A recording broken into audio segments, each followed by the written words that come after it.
My name is Jane Williams. I am a reporter for the Pony Express, and I am here today interviewing Mr. Jim Hogeboom, the new superintendent for NUSD. First question, where did you grow up? So I grew up over in the East Bay. I went to San Ramon High School and then went to Cal Berkeley, so I'm a big Cal Bear fan, and so mostly over in the East Bay. What do you like to do in your free time? In my free time, I like to play tennis. I used to play a lot of basketball. I like to hike. I love Mount Tam. I love to hike and bike on Mount Tam. And then a lot of my time is spent watching my son's sports activities. What do you enjoy about your job as superintendent? I think I like the variety of it. I get to get into classrooms and see what students are learning. I get to get into the community. I get to go to business meetings. I come across a lot of different people. So everybody is interested in education, which makes it fun. And so being able to try to be in a position where I can try to influence education in a positive way is very gratifying. So I think, but I like the diversity of it. Like every day is a different day and I get to do different things. What is your past experience working in education? So I graduated from Berkeley and didn't go into education. I went to work for Boise Cascade Office Products for a while and then found my way back in education about 6 or 7 years later. So I started teaching at Tam High and taught leadership and government at Tam and some other social studies classes, and I coached girls basketball, and then came to Novato actually to Hill Middle School as the assistant principal. From there I opened a middle school in Roseville. From there I went to Corvallis, Oregon and was an assistant superintendent, and then from there I went to Lucia Mar, which is on the Central Coast by San Luis Obispo, to be the superintendent for 7 years, and then I just came here. Going back to your past, what was your favorite class in high school? My favorite class in high school was probably student government. I was junior class president and student body president, and I loved working in ASB, working on rallies, working on issues to try to improve the school. So probably that and the regular government class. I was really interested in that.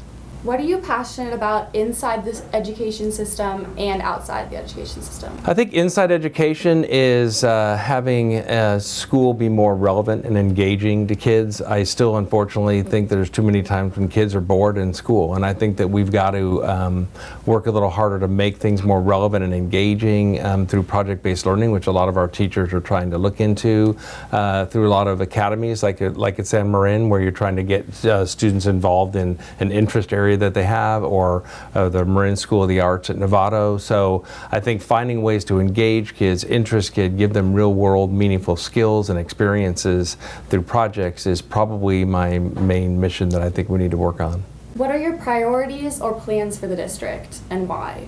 So our priorities are really to get our district focused together, and so we've worked on that, and the school board has 4 priorities that they've come up with. So those are equity and trying to make sure that students receive the support, all students receive whatever support they need to be successful. That's the first one.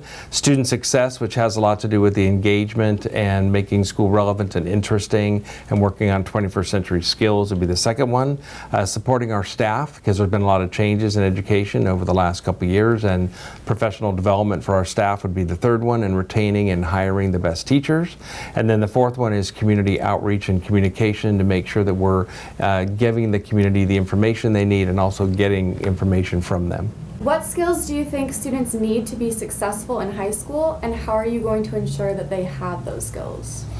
So I think the first thing is that skills right now are just as, if not more important than the content that our students are learning. And with the advent of the internet, you can find almost anything you need online. So I don't think that means you need to be ignorant. It means you can find that content. So while that's going to be important, it really is those skills. So those 21st century skills of collaboration, critical thinking, creativity, and communication, those are really important.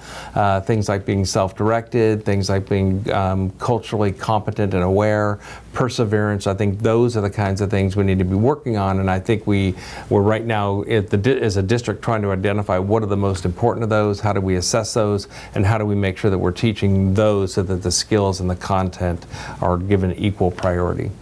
What are you planning for your visioning or revisioning process of the district?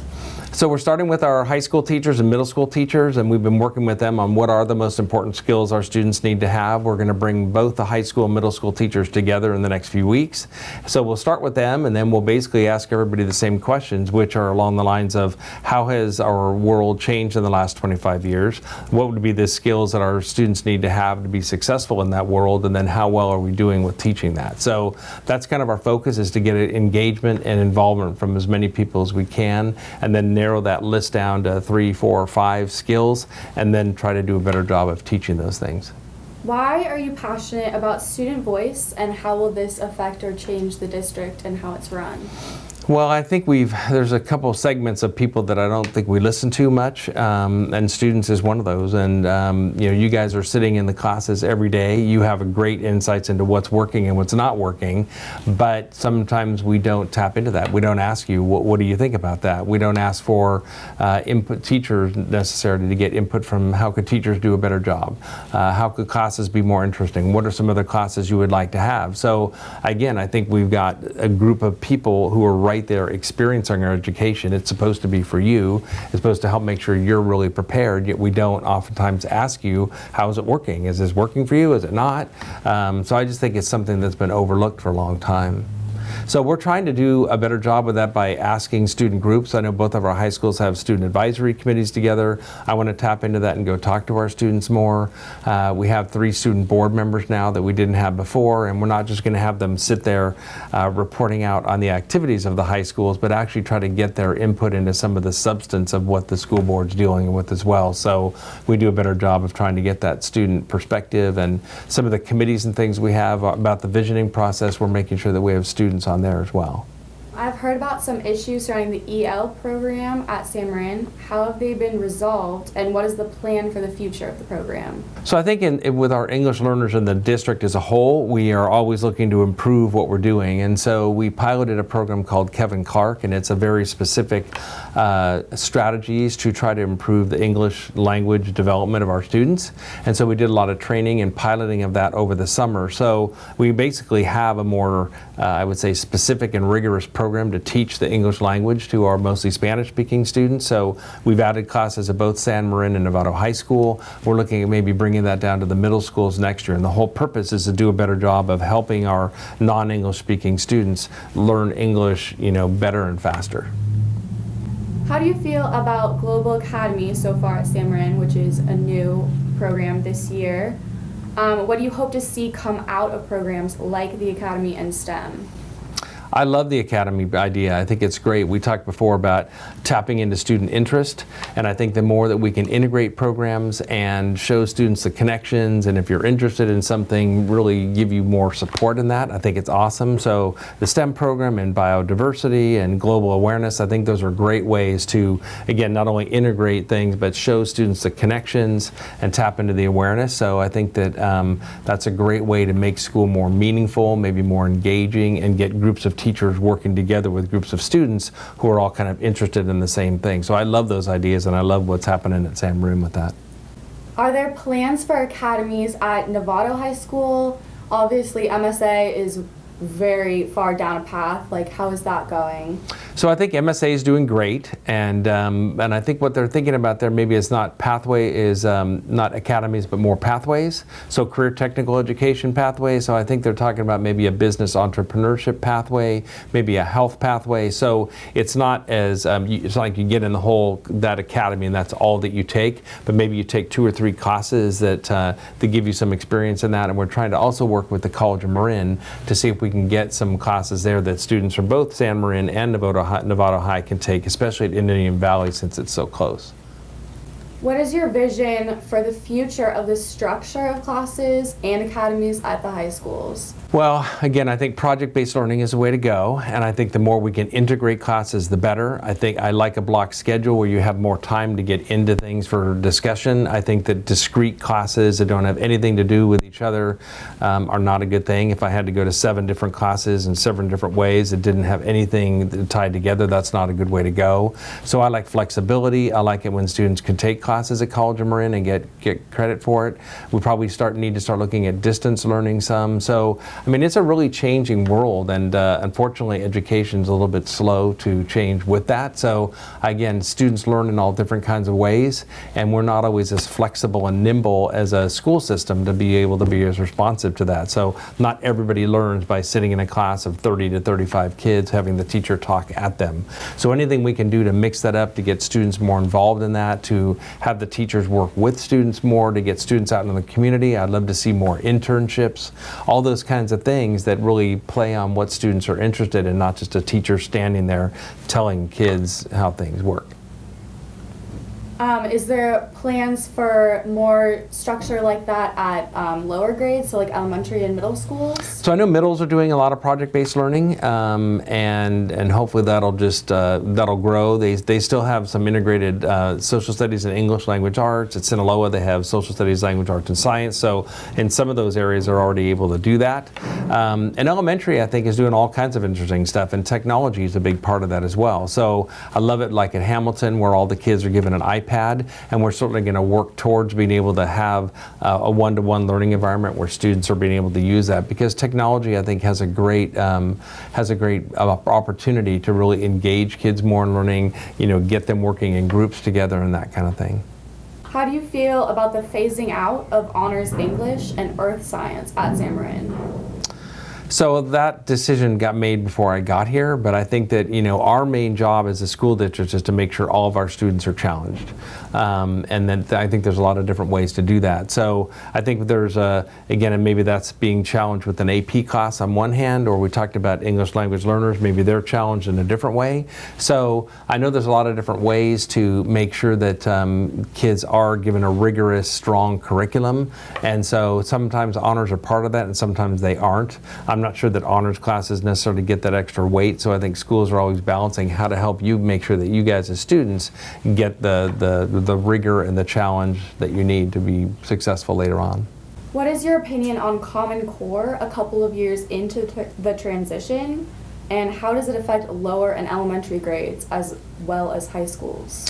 I love the Common Core. I think it's been a great shift from kind of memorization of facts and recall to really more in-depth, complex curriculum. But it's not a curriculum, actually, it's standards. But we're really clear on what those standards are. I don't think it makes any sense for states to have all different standards. So I'm glad the governors got together to push it. I think it really involves a lot more critical thinking and making people go deeper into subjects instead of wider. I think this district, before I got here, did a great job of providing professional development for our teachers.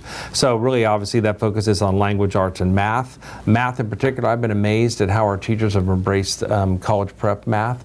And again, students working in groups and in teams with a lot more manipulatives, a lot more hands-on learning. And so that, I think, is really going to help our students be better prepared. And really, it's affected learning across the board, because teachers are coming together to work in teams to help figure out, well, how are we going to teach these new standards? And the assessments that come with that are more challenging as well. So we just got our first SBAC results, and students didn't do that well in terms of how many were maybe at proficient level and things, but we haven't been teaching that. We were teaching in the past a lot more of memorization and recall. So now that we're asking more of our students, I think those tests are going to reflect it, and the end result's going to be better learning for our students. How are decreasing the opportunity gap and implementing Common Core going to minimize the achievement gap? So the achievement gap has been persistent, and I think there's a lot of reasons for that. I mean, some of it is that we have students, especially English language learners, and we need to do a better job of making sure those students learn English and that they can be more successful. Frankly, some of it has to do with some inbred racism that's in our schools through inequity kinds of systems that we have in place. So we are doing a lot of equity training right now, making sure that we're helping people to kind of look at themselves and say, well, how do I view the world, and is this fair? But more importantly, I think, is how are we providing support for all of our students to be successful?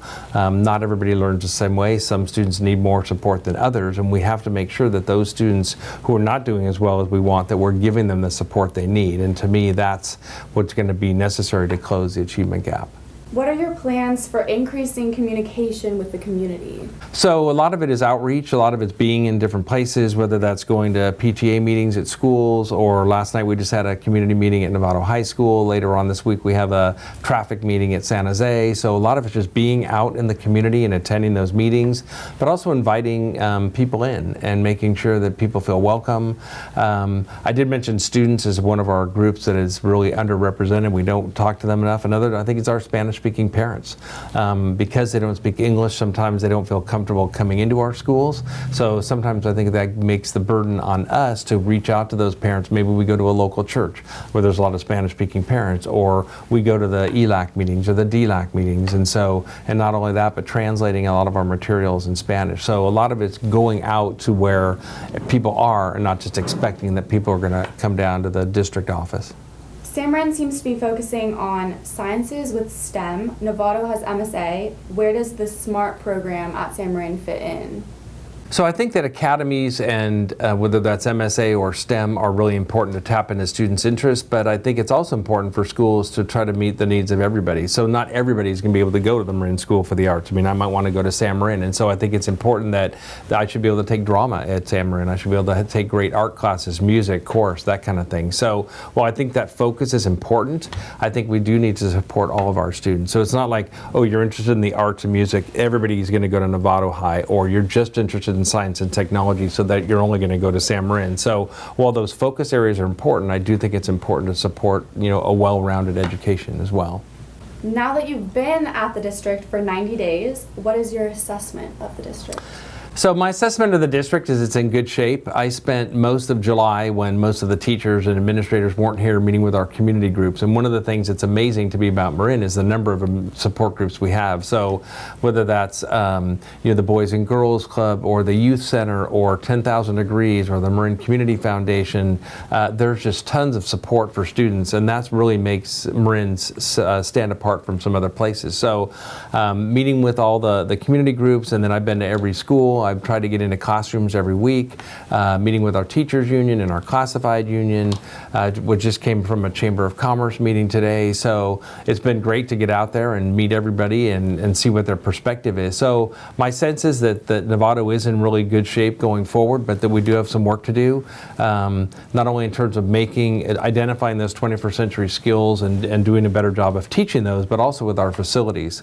So our facilities are outdated. We need to take a look at all of our schools and make sure that if project-based learning is something we want all of our kids to do we have the space that's going to support that? San Marin doesn't have a pool and Novato does. Maybe that's something to look at. If Novato is a school of the arts, maybe we need to look at the possibility of getting a theater there. So I think there's a lot of needs that are going to happen on a facilities level that we're going to need to take a look at, and to make sure that those support the 21st century learning. So that's my assessment of where we are after 90 days. As staff support is one of your priorities, how is the district doing that? Yeah, well, I think that supporting our staff is one of the most important things we can do, because if we want to make sure that students are learning, we got to make sure we have great teachers.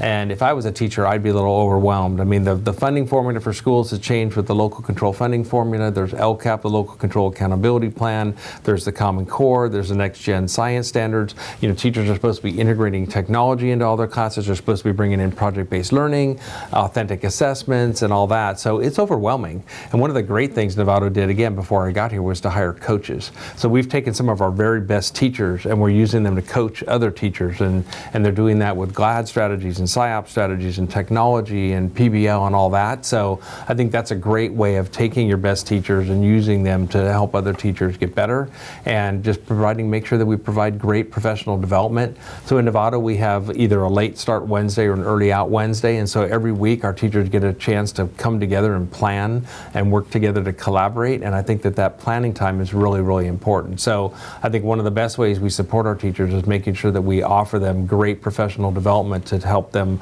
learn the new skills that they're going to need to have. Where do you see the district in 5 to 10 years? Well, I think we'll be hopefully more of a leader than we are now in certain ways. Certainly, I think with 21st century skills, with project-based learning, hopefully we'll have the top facilities around in the county, if not the state. I think that the academies are really taking off at San Marin, hopefully with career pathways. I'd love to see more partnerships with the College of Marin, so more of our students are getting college credit and participating out at Indian Valley College, which would be great. And I just would love to see us be the leader in terms of making sure that our students are prepared for a pretty challenging and different world out there. Well, thank you very much, Mr. Hogeboom. This has been very interesting. Well, thank you for your time, and I'll look forward to seeing you over at San Marin. Once again, this is Jane Williams. Thank you so much for watching.